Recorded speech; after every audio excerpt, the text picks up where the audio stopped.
যদি আমরা ডিসেম্বরে সম্ভব হয় ডিসেম্বরে না হলে জানুয়ারিতে এভাবে বুঝিয়েছি যে ডিসেম্বর থেকে জুন মানে যে আমরা ইচ্ছা করে একটু বেশি ক্ষমতা ভোগ করার জন্য বা এমনি অকারণে আমরা 1 মাস 2 মাস বেশি ক্ষমতা থাকলাম, মোটেও সেটা না। ডিসেম্বরের থেকে জুনের মধ্যে যত তাড়াতাড়ি সম্ভব। ওনারা মন খুলে কথা বলেছেন, আমরা কিছু কিছু বিষয়ে উত্তর দিয়েছি, আমরা একটা পরস্পরকে বোঝার চেষ্টা করেছি। ওনারা যেমন কিছু বিষয়ে কথা বলেছেন যে আমাদের অন্তর্বর্তীকালীন সরকারের কিছু কিছু সিদ্ধান্ত নেওয়া হয়েছে যেটা বিএনপির প্রতিকূলে গেছে। আমরা আবার উদাহরণ দিয়েছি যে অনেক সিদ্ধান্ত আছে যেটা বিএনপির অনুকূলে গেছে। তারপর ওনারা বলেছেন যে রাজনৈতিক হয়রানিমূলক মামলা প্রত্যাহারে বিলম্ব হচ্ছে। আমরা বলেছি যে পাবলিক প্রসিকিউটর অফিস, তারপর হচ্ছে এই পুরা সরকারি আইনজীবীদের অফিসটা এটা পুনর্গঠন হয়েছে মাত্র 3 মাস আগে। 3 মাসের মধ্যে 7,000-এর বেশি মামলা প্রত্যাহার হয়েছে, 16,000-এর মতো মামলা অলরেডি লিস্টেড আছে। এবং আমরা বলেছি যে এর চেয়ে দ্রুত গতিতে সম্ভব কিনা। ওনারা আমার কাছে মনে হয়েছে ওনারা আমাদের আনসারটা বুঝতে পেরেছেন। ওনারা বলেছেন যে ফ্যাসিস্ট শেখ হাসিনার যে গণহত্যা ছিল সেই গণহত্যার বিচারে বিলম্ব হচ্ছে। আমরা ওনাদেরকে বলেছি যে এর আগের সরকারের সময় যখন বিচার হয়েছিল সেটার সাথে কম্পেয়ার করে দেখিয়েছি কোন রকম বিলম্ব করা হচ্ছে না। ওনারা আরেকটা ট্রাইব্যুনাল গঠন করার কথা বলেছেন, আমরা বলেছি আমরা এই লক্ষ্যে কাজ করছি, অচিরে এটা হয়ে যাবে। ওনারা বলেছেন যে বিএনপি বাংলাদেশে গত 15 বছর যাবৎ নিরবচ্ছিন্নভাবে নির্যাতিত হয়েছে। অবশ্যই আমরা সেটার প্রতি আমরা শ্রদ্ধাবোধ দেখিয়েছি এবং এটা অবশ্যই ওনারা কারেক্টলি বলেছেন। ওনারা বলেছেন যে ওনারা যে দলের যে সংস্কার ভাবনা যেটা এটা বহু পুরানা, ওনারা সবসময় সংস্কারপন্থী দল, আমরা এটা এগ্রি করেছি। অবশ্যই বিএনপি সবসময় সংস্কারের কথা বলেছে।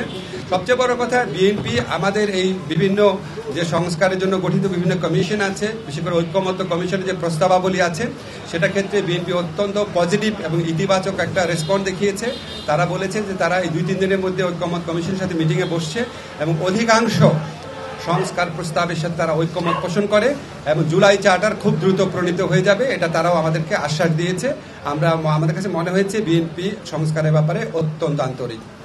একটা ব্যাপার নিয়ে একটুখানি আপনার ভিন্ন মত হতে পারে, সেটা হচ্ছে ওনারা যেটা বলেছেন এটা সত্যি যে ওনারা বলেছেন যে ডিসেম্বরের মধ্যে ইলেকশন হলে ভালো হয়। এবং আমরা এখানে বলেছি এবং ওনারা বলেছেন যে এরকম আমাদের কথাবার্তার মধ্যে কিছু অস্পষ্টতা থাকে, কেউ কেউ আমাদের সরকারের কোনো কোনো উপদেষ্টা অন্যরকম কথা বলেন।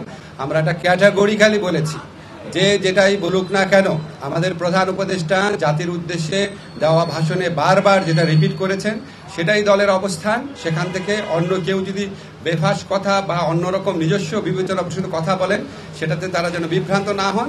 আমাদের প্রধান উপদেষ্টা ডক্টর মোহাম্মদ ইউনূস উনি প্রথম থেকেই বলেছেন ডিসেম্বর থেকে জুন। আজকে আলোচনায় আমরা কয়েকটা বিষয় স্পষ্ট করেছি, সেটা আপনাদের বলি। একটা হচ্ছে ডিসেম্বর থেকে জুন মানে যে আমরা ইচ্ছা করে দেরি করে করে মে বা জুন মাসে ইলেকশন করবো সেটা না।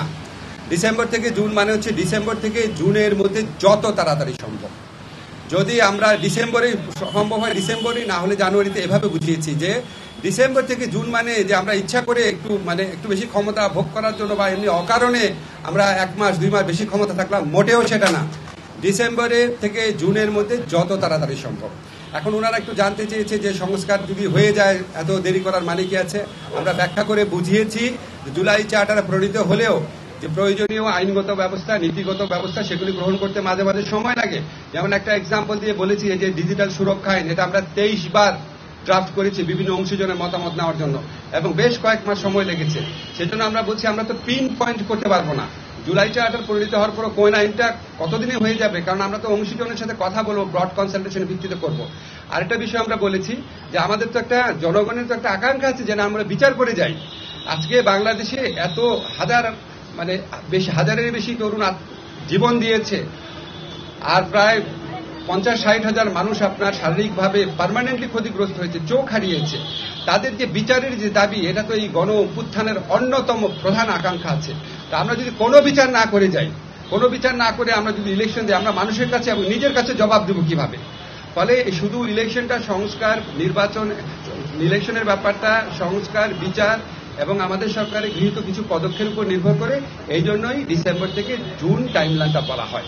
কিন্তু আমরা ক্যাটাগরিক্যালি বলেছি এটা কোনোভাবেই জুনের বেশি যাবে না, যে কথাই বলুক না কেন। এটা প্রধান উপদেষ্টার অঙ্গীকার পুরা জাতির প্রতি, রিপিটেডলি উনি বলেছেন কোন অবস্থাতেই জুন অতিক্রম করা হবে না, নাম্বার 1।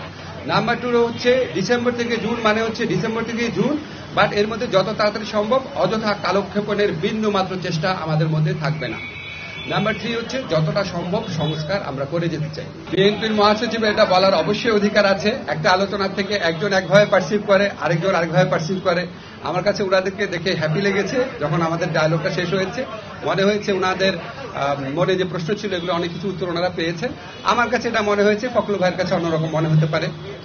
ওনারা এই সমস্ত আশঙ্কার কথা বলেছেন, আমরা আমাদের মতো বলেছি যে সমস্ত আশঙ্কার কোন রকম কারণ নাই। এসব ব্যাপারে আমরা সচেতন আছি। আমরা অত্যন্ত রেসপেক্টফুলি ওনাদের মতামত আমরা বিবেচনায় নিয়েছি। আমরা এই ব্যাপারে আরো সচেতন থাকবো। প্রাণ সসের মাখামাখি টেস্ট নুডলসকে করে তোলে আরো ইয়ামি, আরো জোস। তাজা পাকা টমেটো আর সিক্রেট রেসিপি কম্বিনেশনে প্রাণ সসের বস।